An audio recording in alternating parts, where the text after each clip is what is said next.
Police ने खोली बागेश्वर धाम सरकार की सच्चाई। भक्त भी हो गए हैरान। बागेश्वर धाम की असली सच्चाई जानकर हैरान हो जाएंगे आप।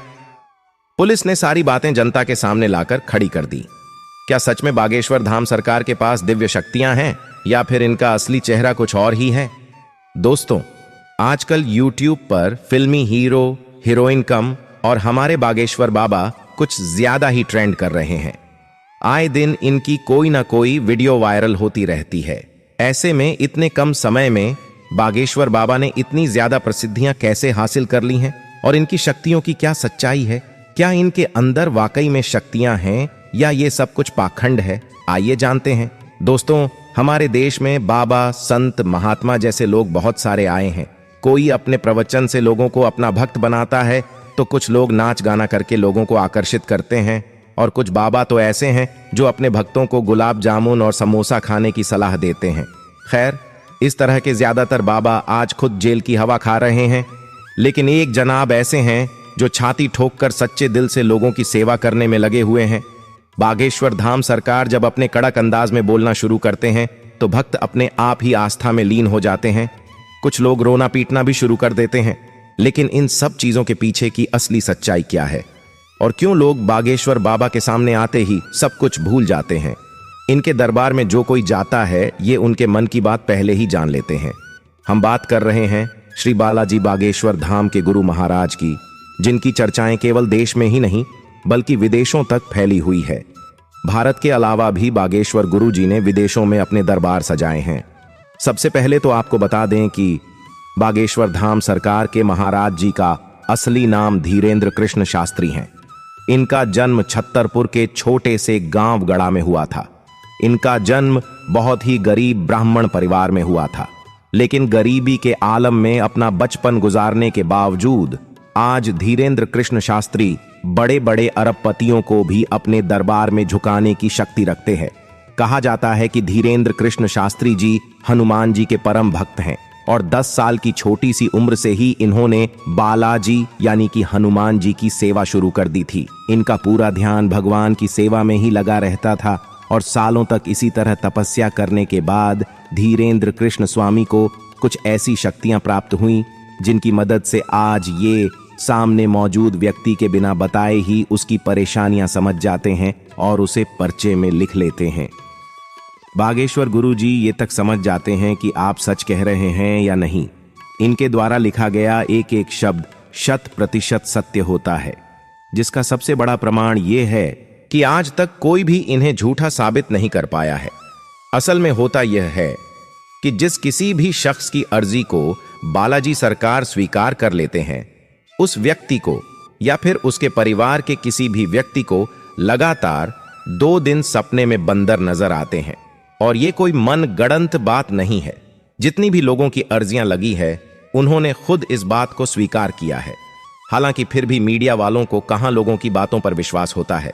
वो तो खुद अपनी आंखों से सब कुछ देखना चाहते हैं। इसी चक्कर में कई सारे मीडिया हाउस बागेश्वर महाराज के भक्त बनकर भीड़ में इकट्ठा हो जाते हैं, ये देखने के लिए कि आखिर इनके दरबार में होता क्या है। लेकिन जब मीडिया वाले दरबार में गए तो वो ये देखकर हक्के बक्के रह गए कि बागेश्वर महाराज ने उन्हें पहचान लिया था और उनकी पोल लोगों के सामने खोल दी। इस पूरे दृश्य को देखने के बाद मीडिया वाले भी बालाजी सरकार के सामने नतमस्तक हो गए। जैसे ही ये बात लोगों के सामने आई, हर कोई ये देखकर हैरान रह गया कि कैसे एक जवान बाबा ने बड़े बड़े संत तपस्वी महात्माओं के कान काट रखे हैं। वैसे बहुत कम लोगों को ही धीरेंद्र कृष्ण शास्त्री की बैक स्टोरी पता है। असल में इनके दादाजी भी बालाजी के बहुत बड़े भक्त थे और वो भी अपना दरबार सजाकर लोगों के कष्टों को दूर करते थे। हालांकि उनका दरबार छोटा होता था, लेकिन उनके अंदर मौजूद दिव्य शक्तियां काफी ज्यादा प्रबल थीं। इसलिए कोई भी उनके दरबार से निराश होकर नहीं जाता था। और वहीं से धीरेंद्र कृष्ण शास्त्री ने भी बालाजी की तपस्या करनी शुरू की। धीरे धीरे ये हनुमान जी के परम भक्त बन गए, परंतु इनके दादाजी की मृत्यु के बाद दरबार सूना हो गया, जिसके बाद लोगों ने धीरेंद्र शास्त्री से दरबार सजाने के लिए कहा। शुरुआत में उन्हें अपनी शक्तियों का ज्ञान नहीं था, इसलिए वो इस तरह की चीजें नहीं करना चाहते थे और सिर्फ बालाजी महाराज की भक्ति करना चाहते थे। लेकिन फिर जैसे जैसे धीरेन्द्र शास्त्री के अंदर की शक्तियां बढ़ने लगीं, वह लोगों की मन की बातें पहचानने लगे और एक वक्त आया जब उनके अंदर भी अपने दादाजी की तरह ही दिव्य शक्तियां आ गईं और अपनी शक्तियों की वजह से गांव में रहने वाला एक साधारण बालक आज पूरी दुनिया में बागेश्वर धाम सरकार के नाम से प्रसिद्ध है। दोस्तों, ये भारत का एकमात्र ऐसा धाम है जिसने साइंस और टेक्नोलॉजी को भी हिलाकर रख दिया है और सोचने पर मजबूर कर दिया है कि आखिर ऐसा कैसे हो सकता है। क्योंकि अगर बागेश्वर धाम के महाराज धीरेन्द्र शास्त्री जी से पूछे तो वो कहते हैं कि ये सब कुछ उनके दादाजी और बालाजी की कृपा से मुमकिन हो पाता है। वो खुद कुछ भी नहीं करते, लेकिन अगर आप हमारी मानें तो ये सब कुछ धीरेन्द्र कृष्ण शास्त्री जी के कठोर परिश्रम की वजह से संभव हो पाया है।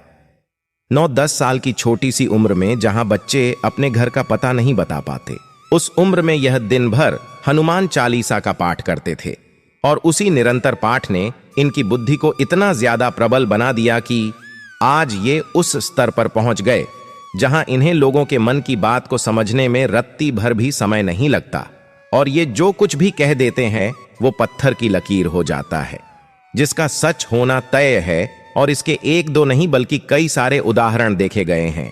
धीरेन्द्र कृष्ण शास्त्री जी कहते हैं कि उन्होंने बालाजी महाराज की मदद से अब तक लाखों लोगों की जिंदगी संवारी है। बागेश्वर धाम सरकार की कृपा अपरंपार है, तभी तो जो कोई भी इनके दरबार जाता है वो कभी खाली हाथ नहीं लौटता। कई महिलाएं तो इनके खूबसूरत चेहरे को देखकर मोहित हो उठती हैं। अब इनकी जगह कोई दूसरा बाबा होता तो वो इस बात का जरूर फायदा उठाता, लेकिन बागेश्वर महाराज ऐसे नहीं है। उन्होंने हजारों लोगों के सामने इस तरह की महिलाओं को अपनी माता और बेटी कहकर सम्मानित किया है। सच्चे दिल से मांगी गई दुआ को बालाजी सरकार जरूर पूरा करते हैं, इसीलिए तो इनके दरबार में भक्तों का तांता लगा रहता है। हर कोई बस एक ही मनोकामना करता है कि कैसे भी करके मेरी अर्जी लग जाए और बागेश्वर सरकार उसे खुद अपने पास बुलाए। वैसे तो ये अपने गांव में दरबार लगाते ही है, लेकिन उसके अलावा ये दूसरे जिलों और अन्य राज्यों में भी अपना दरबार सजाते हैं। ऐसी स्थिति में वहां भी बड़े बड़े मीडिया कर्मी और पत्रकार बागेश्वर सरकार की परीक्षा लेने की कोशिश करते हैं कि यह नौजवान युवक माथे पर तिलक लगाकर आखिर लोगों को कैसे फंसा रहा है, या फिर वाकई में इसके अंदर कोई दिव्य शक्तियां हैं। जिसकी वजह से एक बार तो बागेश्वर महाराज जी की तरफ से पत्रकारों को चैलेंज दिया गया, जिसमें पत्रकारों को हार का सामना करना पड़ा, क्योंकि अपने दरबार में आने वाले प्रत्येक शख्स के मन में क्या चल रहा है उसका ज्ञान बागेश्वर सरकार को बखूबी रहता है। लेकिन दोस्तों, इनके दरबार में आने वाला हर भक्त सच्चे दिल से आया हो ये जरूरी नहीं, क्योंकि कुछ लोग अपनी बुरी नीयत को पूरा करने के लिए भी भगवान का ही रास्ता चुनते हैं। और जब कोई ऐसा इंसान इनके दरबार में आता है, ये दूर से ही उसे पहचान कर उसके मन की गंदगी को लोगों के सामने साफ जाहिर करते हैं, ताकि कोई भी ईश्वर के दरबार में बुरी नीयत के साथ ना जाए। बागेश्वर धाम का इतिहास बहुत पुराना है। लोगों की मान्यताओं के अनुसार बागेश्वर धाम मंदिर चंदेल कालीन है और सन 1986 में ग्रामवासियों के द्वारा मंदिर का निर्माण कराया गया था। उसी दौरान ग्राम गढ़ा के बाबा सेतुलाल गर्ग चित्रकूट से दीक्षा लेकर अपने गांव के प्राचीन कालीन मंदिर पहुंचे। पहले तो इन्होंने रामकथा करी और फिर ये झाड़ फूंक का भी काम करने लगे, जहां लोगों के अंदर मौजूद बुरी शक्तियां को अपनी एक फटकार से ये भगा देते हैं। लोगों का कहना है कि जो कोई भी भूत प्रेत की शिकायत लेकर इनके दरबार जाता है वो हमेशा हमेशा के लिए ठीक हो जाता है, जिसकी वजह से बागेश्वर धाम की लोकप्रियता और भी ज्यादा बढ़ती चली गई। वैसे तो ये सालों से अपना दरबार लगा रहे हैं, लेकिन जब से सोशल मीडिया का जमाना आया है तब से इनकी फैन फॉलोइंग बहुत तेजी से बढ़ रही है। लोगों को इनके बोलने का अंदाज बहुत पसंद है। लोग इन्हें बागेश्वर महाराज के साथ साथ चमत्कारी महाराज के नाम से भी जानते हैं।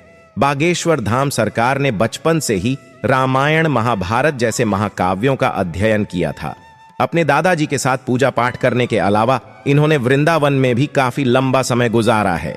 बागेश्वर धाम का परिवार शुरू से ही आर्थिक तंगी से जूझ रहा है, जिसकी वजह से उनकी प्रारंभिक पढ़ाई अच्छे से नहीं हो पाई, लेकिन धार्मिक ग्रंथों को पढ़ने में इन्होंने कोई कंजूसी नहीं करी। इसका अंदाजा आप इनकी बातों और प्रवचन देने के अंदाज से लगा सकते हैं।